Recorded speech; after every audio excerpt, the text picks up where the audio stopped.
Hello, everybody.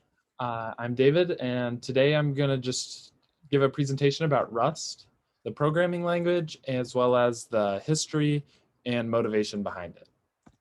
So to just jump into a quick overview, Rust is a programming language that was invented by Graydon Haar while he was working at Mozilla Research in San Francisco, California.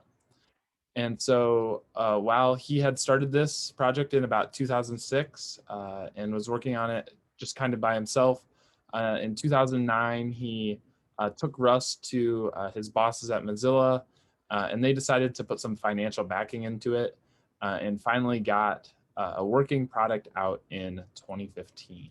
So that is kind of when Rust got out. So the motivation behind Rust, and this first statement that you see here is pulled straight from their documentation, is to design and implement a safe, concurrent, practical systems language.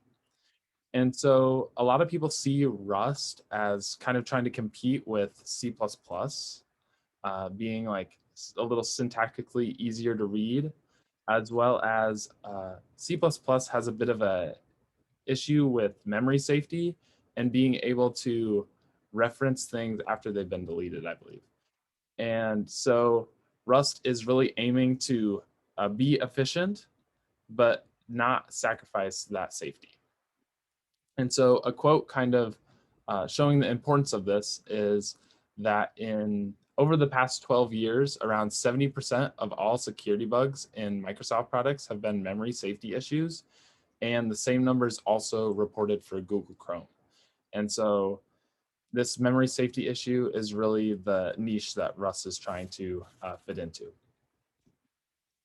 So some languages that influenced Rust are of course C++, C, and then Cyclone, which is supposed like that, the memory safe version of C, and then Haskell. And so between those three, you can kind of see the imperative, functional, and object-oriented roots of Rust, which make it really multi-paradigmatic, as we've talked about during class.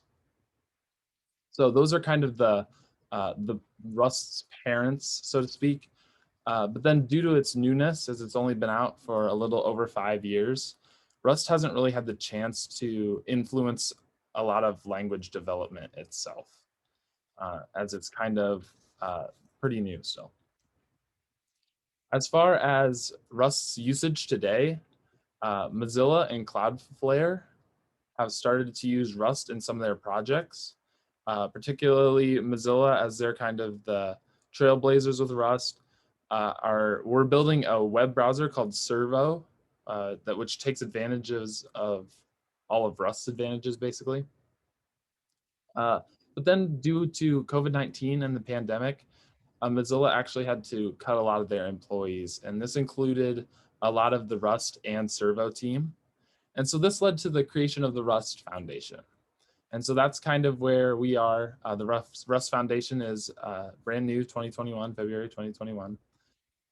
And a lot of big tech companies are like becoming affiliated with the Rust Foundation, and that includes Facebook and AWS and Microsoft as members, and then Apple and Linux as well. And their developers have shown a lot of great interest in Rust and have even expressed a desire to integrate Rust into the Unix terminal, which would really be interesting, I think.